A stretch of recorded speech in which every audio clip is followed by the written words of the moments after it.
జీవన తరంగాలు, ఇవే ఇవే జీవన తరంగాలు, జీవన తరంగాలు.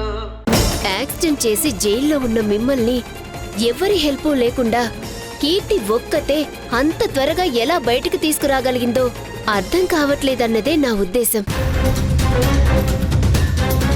మీరు కూడా ఆలోచించండి మావయ్య. యాక్సిడెంట్ కేసులో జైల్లో కొన్ని సంవత్సరాలైనా ఉండాలి. అలాంటి సీరియస్ కేసు నుంచి ఎవ్వరి సపోర్ట్ లేకుండా ఇలా కీర్తి ఒక్కతే మిమ్మల్ని బయటికి తీసుకొచ్చింది అంటే ఇంపాసిబుల్ మావయ్య. అంతేకాక తన గాజులు కూడా బ్రీఫ్ కేసులోనే ఉన్నాయి. మరి తను డబ్బులు కట్టకుండా కేవలం ఆదర్శిని మాట సహాయం అడిగితేనే మిమ్మల్ని విడిపించాడంటే నాకు నమ్మబుద్ధి కావడం లేదు మావయ్య.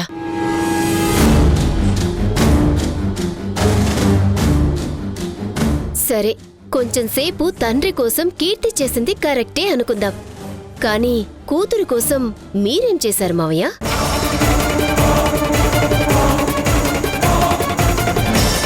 పైగా కీర్తి మిమ్మల్ని విడిపించాలని తన గాజుల్ని కూడా త్యాగం చేయాలనుకుంది. ఇప్పుడు అవే గాజులు దేవిక గారి కేసులో ఇరుక్కున్నాయి.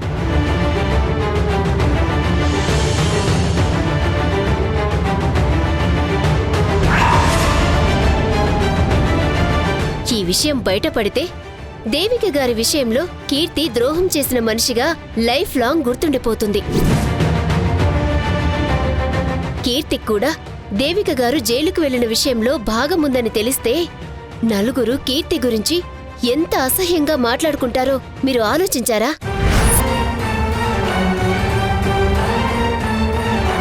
ఇవన్నీ తెలిసిన తర్వాత కీర్తికి ఇంకా పెళ్లి జరుగుతుందని మీరు అనుకుంటున్నారా? చెప్పండి మావయ్య, చెప్పండి.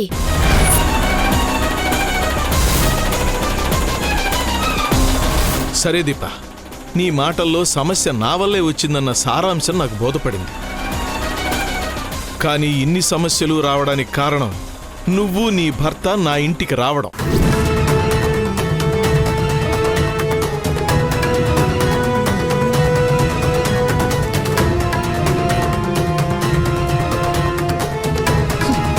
మావయ్య, చివరికి మమ్మల్ని దోషుల్ని చేస్తున్నారేంటి? ఇది కరెక్ట్ కాదు. కరెక్టే మాట్లాడుతున్నాను. మా బతికేదో మేం బతికేవాళ్ళం. నీ భర్త చేసిన అప్పుల వల్ల ఆ వెధవ ఆదర్శగాడు నా ఇంటి మీద పడ్డాడు. నీ భర్త అనేవాడు అప్పు చెయ్యకుండా ఉంటే వాడితో సావాసమే ఉండేది కాదు. వాడు అర్ధరాత్రి ఇంటి మీద పడేవాడు కాదు, నేను వాడిని తన్ని తరిమేసేవాడిని కాదు. ఇదిగో ఇలా నీతో నీతులు చెప్పించుకునే కర్మ నాకు పట్టేది కాదు. చాలే ఆపండి మావయ్య. ఇంటి ఆడపిల్ల గురించి మీరు మర్చిపోయిన బాధ్యతల గురించి గుర్తు చేసి జాగ్రత్త చెప్పబోతే తిరిగి ఇలా నా మీదే ఎదురుదాడి చేయడం కరెక్ట్ కాదు మావయ్య. వాస్తవం చెప్తుంటే దాడి అనడం తప్పు దీప. ఆ మాటకొస్తే మీ వల్ల కళ్యాణ్ గారి బిజినెస్ లాస్ అయ్యి ఎంత రాద్ధాంతం జరిగిందో మీరే మర్చిపోయారు.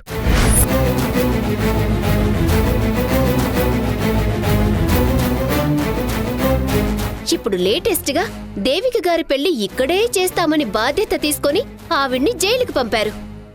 దీప, నిందలు వేయాలని చూడకు. నిజం మాట్లాడేసరికి నోటికొచ్చినట్టు మాట్లాడుతున్నావు. అవును అంటాను. అంతేకాదు, దొంగ నోట్ల కేసులో కీర్తి హస్తం కూడా ఉందని అనుమానం నాకుంది.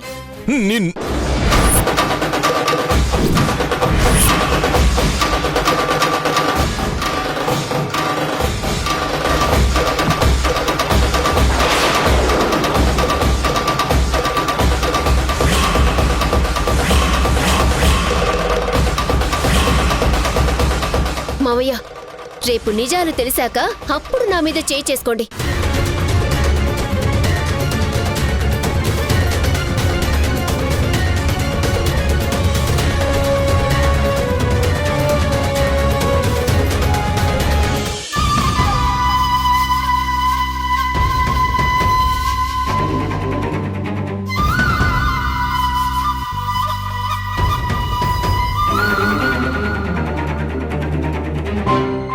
అమ్మా ధరణి, ఇప్పుడు టైం ఎంత ఉంటుంది? టైము 1 గంట అయి ఉంటుందమ్మా. ఇంతసేపు అయినా ఎస్ఐ గారు ఇంకా రాలేదేంటమ్మా? ఇప్పట్లో వస్తాడో రాడో చూద్దామమ్మా.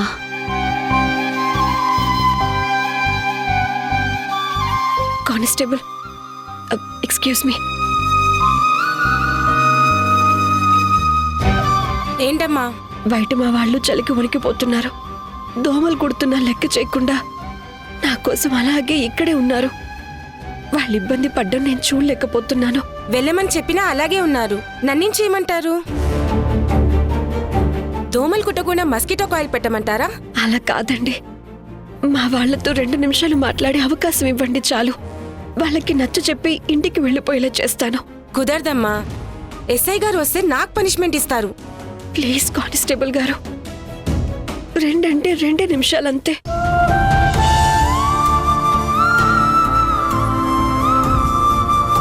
అసలే మా అమ్మకి హెల్త్ కూడా బాలేదు. చలికి అలాగే ఉంటే ఆరోగ్యం పాడైపోతుంది. ప్లీజ్ అర్థం చేసుకోండి.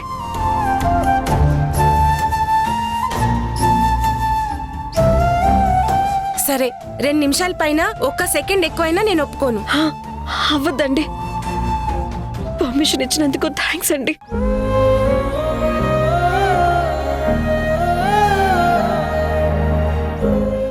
ఇదిగోమ్మా, మీ కూతురుతో మాట్లాడడానికి 2 నిమిషాలు పర్మిషన్ ఇస్తున్నాను. సరే. ఆగండి, క్యారియర్ ఇక్కడ పెట్టేసి వెళ్ళి మాట్లాడి రండి. అలాగేనమ్మా. పెద్ద మనసుతో అర్థం చేసుకుని పర్మిషన్ ఇచ్చినందుకు చాలా థ్యాంక్స్. పదమ్మా.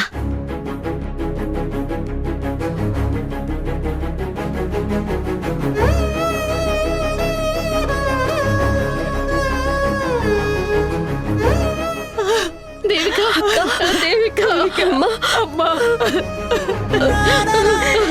దేవిక.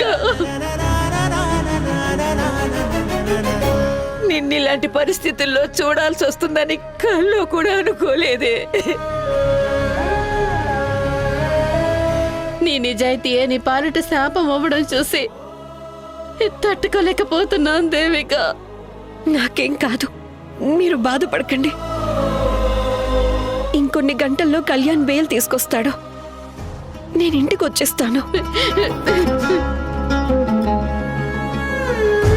మీరిలా నిద్ర మానుకొని చలికి వణుకుతూ ఉండటం నేను చూడలేకపోతున్నాను. ముందు మీరు ఇంటికి వెళ్ళండి. నిన్నిలా ఒంటరిగా వదిలేసి మమ్మల్ని ఎలా వెళ్ళమంటావు?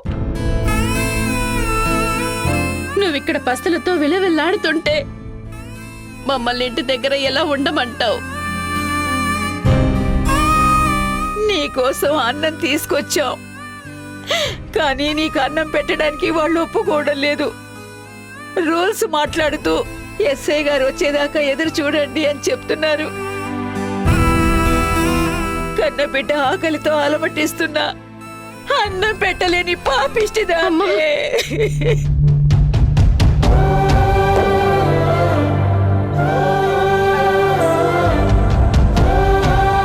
అందరి ముందు పెళ్లి చేసుకోవాలనుకున్న నీ కోరిక తీరక ముందే ఇలా కటకటాల పాలయ్యావు. ఎంత దురదృష్టవంతురాలివి దేవిక. బహుశా నీ జీవితంలో సంతోషం చూడడం ఆ దేవుడికి కూడా ఇష్టం ఉన్నట్టు లేదు. నీ కళ్ళెప్పుడు కన్నీళ్లతోనే తడవాలని శాపం పెట్టినట్టున్నాడు. బాధపడకక్క, కష్టాలు కన్నీళ్లు శాశ్వతంగా ఉండిపోలే. మంచి రోజులు వచ్చే ముందు ఇలాంటి ఇబ్బందులు రావటం సహజం. ఇలాంటప్పుడే ధైర్యంగా ఉండాలి. మాకేదైనా సమస్య వస్తే పేరు పలుకబడి ఉన్నా నువ్వు ఉండేదానివి. కానీ ఇప్పుడు నువ్వే కష్టాల ఊబిలో ఉంటే ఇలా ఖర్చు లేని కన్నీళ్లు కార్చటం తప్ప, నీకు 4 ముద్దలు అన్నం తినిపించటం తప్ప మేమింకేం చేయగలం చెప్పు? దీనంతటికీ కారణం నా పెళ్లి మా ఇంట్లో కాకుండా మీ ఇంట్లో జరగటమే అక్క. నా వల్ల మీకు అనవసరమైన తలనొప్పులు వచ్చాయి, అవమానాలు పడాల్సి వచ్చింది. నాతో పాటు మీరు కూడా బాధలు పడాల్సి వచ్చిందన్న అపరాధ భావం నన్ను నిలువునా దహించేస్తుందక్క. నువ్వు వేరు మేం వేరు కాదు కదా దేవిక. నీకు కష్టం వస్తే మాకు కూడా వచ్చినట్టే కదా. దానికి నువ్వేమీ అపరాధం చేసిందల్లా బాధపడుకో. అక్క, నేనిక్కడికి ట్రాన్స్ఫర్ అయి వచ్చినప్పుడు నువ్వు కూడా నాతో పాటు వర్క్ చేసేదానివి. కొన్ని రోజులు గడిచాక నువ్వు సడన్ గా ఆఫీస్ మారిపోతానంటే నా దగ్గర వర్క్ చేయడం ఇష్టం లేక నా నుంచి దూరంగా వెళ్ళిపోతున్నావని అపార్థం చేసుకున్నాను. కానీ నాకు ఇప్పుడు అర్థమవుతుంది, ఆ రోజు నువ్వు దూరంగా వెళ్ళిపోవటమే మంచిదయింది. ఎందుకంటే ఇలాంటి అనుకోని సంఘటనలు జరిగితే నాతో పాటు నీకు కూడా భాగం ఉందని నువ్వు కూడా ఇలా జైలు పాలయ్యేదానివి.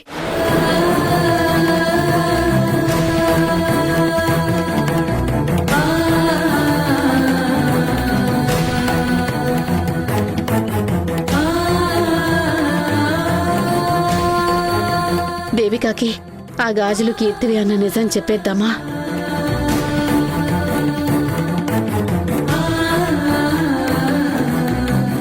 వద్దు, చెప్తే అపార్థం చేసుకుని దూరం పెట్టేస్తుందో ఏమో. టైం చూసి నిజం చెప్పడమే మంచిది. అవును, ఏ పాపం తెలియని మిమ్మల్ని ఇలా రాత్రులు స్టేషన్లో ఎదురు చూపులు చూసేలా చేసిన వాళ్ళని నేను బయటికి రాగానే పట్టుకొని ఇదే జైల్లో పెట్టిస్తాను.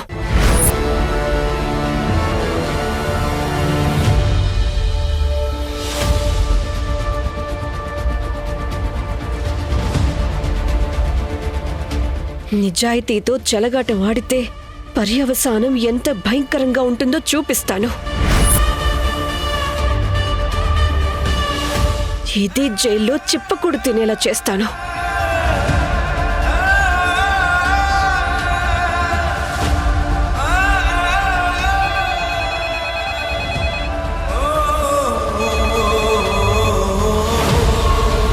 హలో హలో, నేను ఎస్ఐని మాట్లాడుతున్నాను. నమస్తే సార్, చెప్పండి సార్. ఇప్పుడే నన్ను విడిపించాలని కళ్యాణ్ పలుకుబడి ఉన్న వాళ్లతో ఫోన్ చేయించుంటాడు. ఆ దేవిక గారి దొంగ నోట్ల కేసు ఉంది కదా? అవును సార్. ఆ కేసుకు సంబంధించిన ఎవిడెన్స్ని రీచెక్ చేసి ఏమేమున్నాయో నాకు మెసేజ్ చేసి అలాగే ఎఫ్ఐఆర్లో ఎంటర్ చేయి. అలాగే సార్. ఆ నోట్లన్నీ మళ్ళీ చెక్ చేసి ఆ గోల్డ్ అన్నీ చూసుకుని ఎఫ్ఐఆర్ బుక్ చేసి మీకు మెసేజ్ పెడతాను. ఓకే.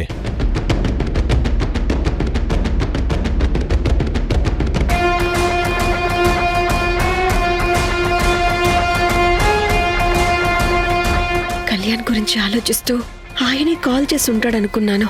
కానీ నిజానికి ఆయన మాత్రం రూల్స్కి అగేన్స్ట్ గా ఏమీ చేయలేరు కదా. రైటర్ గారు, ఇవన్నీ నోట్ చేసుకోండి.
గాజులు ఎక్కడో చూసినట్టుగా గుర్తుందే.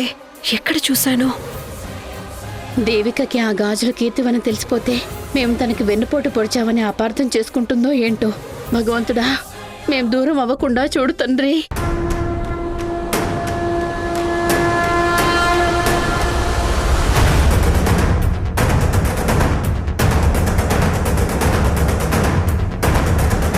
కానిస్టేబుల్ గారు, ఆ బ్యాంగిల్స్ నేను ఇంతకు ముందు బాగా చూసినట్టుగా గుర్తొస్తుంది.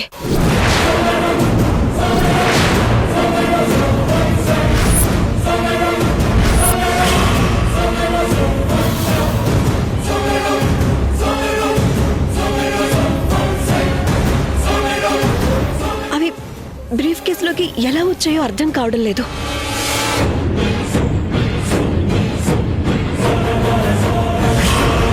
అవన్నీ నాకు చెప్తూ ఉపయోగం లేదమ్మా.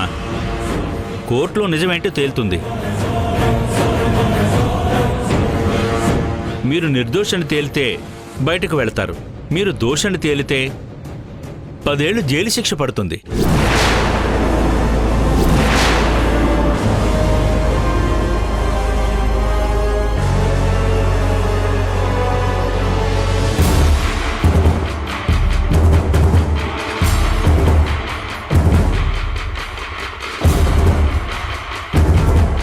నా బిడ్డ ఏ తప్పు చేయలేదు. నా బిడ్డ నిర్దోషి. ఎవరో దుర్మార్గులు కుట్ర చేసి ఇలా బంధించారు. ఆ పాపం ఊరికే పోదు. వాళ్ళ కుటుంబం సర్వనాశనం అయిపోతుంది. ఏవండి, మీకు ఇచ్చిన టైం అయిపోయింది, బయలుదేరండి. అమ్మా, కొద్దిసేపు ఉంటావమ్మా, కాదనుకు. అమ్మా, మీరు వెళ్ళండి, నేను వచ్చేస్తాను. మీరు బయలుదేరండి. మా చెల్లెలకి భోజనం పెట్టడానికి ఒప్పుకోండి. ఉదయం నుంచి ఏమీ తినలేదు. ఏంటమ్మా తమాషాలు చేస్తున్నారా? ఇంకా చాలు, వెళ్ళండి. కాదండి, మేము ఎస్ఐ గారు వచ్చే వరకు ఉండి భోజనం పెట్టి వెళ్తాము. ముందు స్టేషన్ నుంచి బయటకు పదండి. అయ్యో అక్క, ముందే వెళ్ళండి. మా మాట వినండి. వెళ్ళండమ్మా, వెళ్ళండి. మా మాట ఇచ్చిన టైం అయిపోయింది, వెళ్ళండి. మా మాట వెళ్ళండి, వినండి. పద. అయ్యో,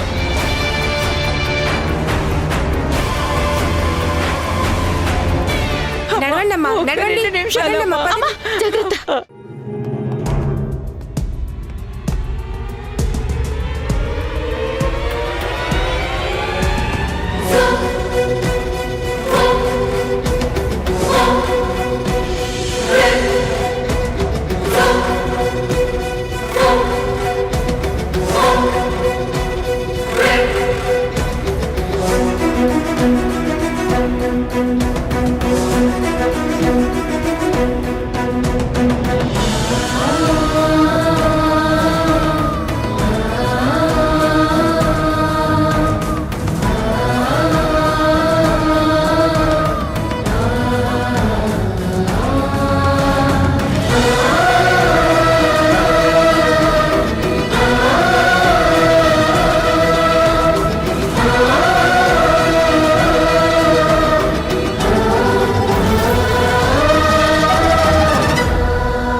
ఎవరో పక్కాగా ప్లాన్ చేసి నా బ్యాగులో గాజులు దొంగతనం చేసి బ్రీఫ్ కేసులో పెట్టుంటారు.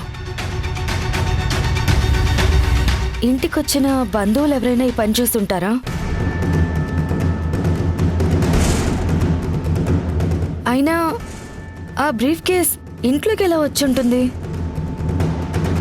ఆ బ్రీఫ్ కేస్ రావడం వెనుక ఏదో కుట్ర దాగుంది. అంటే ఎవరో కావాలనే దేవిక పిన్నిని ఇరికించాలని ప్లాన్ చేస్తుంటారు. ఆ బ్రీఫ్ కేస్ని ఇంటికి తీసుకొచ్చి పెట్టుంటారు. ఎవరు తీసుకొచ్చి పెట్టుంటారు?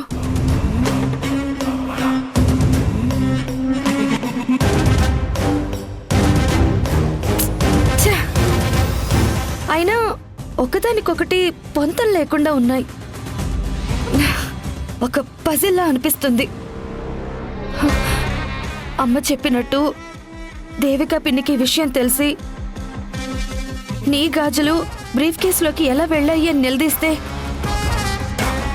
ఏమని సమాధానం చెప్పాలో అర్థం కావట్లేదు.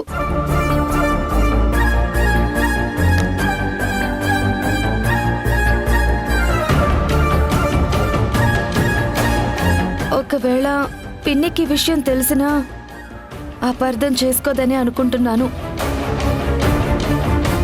కానీ అప్పటికి పరిస్థితులు ఎలా మారుతాయో తెలీదు. ఇప్పుడు పిన్నిని బయటకు తీసుకురావడం ఇంపార్టెంట్. ఎలా విడిపించాలి? ఎవరి ద్వారా ట్రై చేయాలి?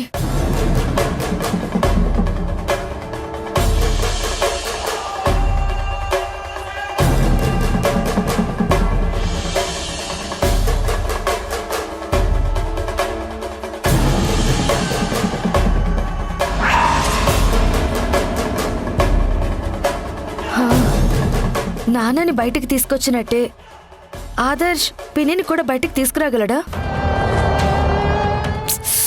ఇడియట్. ఇప్పుడు పిన్ని విషయం కూడా మాట్లాడితే అడ్వాంటేజ్గా తీసుకుని పిన్ని అధికారాన్ని అడ్డు పెట్టుకుని వాళ్ళకు కావాల్సిన పనులు చేయించుకోవాలని చూస్తాడు. నో, వద్దు. అయినా నేనెందుకు ఇలా థింక్ చేస్తున్నాను? పిన్నిని బయటికి తీసుకురావడానికి బాబాయ్ ఎలాగో ట్రై చేస్తున్నారు కదా. దేవుడి దయ వల్ల పిన్నిని తీసుకొచ్చేస్తారనుకుంటున్నాను.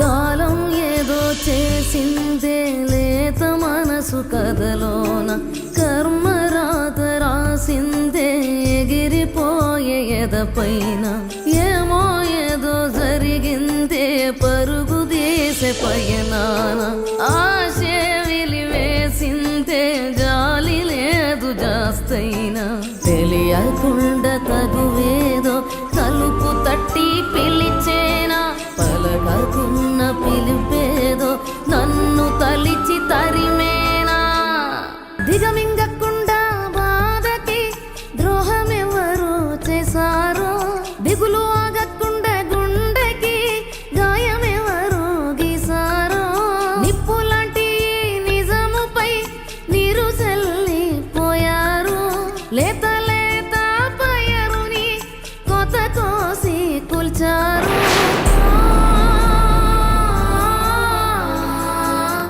ఎందుకు అర్జెంట్గా రమ్మని పిలిచావు? ఆ ప్రశ్నకి ఆన్సర్ నేను చెప్తాను. దేవిక నేను వేసిన ప్లాన్ వల్లే జైలుకు వెళ్ళింది. దేవికని జైల్లో పెట్టి చాలా పెద్ద తప్పు చేశావు. నిద్రపోతున్న సింహాన్ని తట్టి లేపి మీరే మీ మీదకి ఊసిగొల్పుకున్నారు.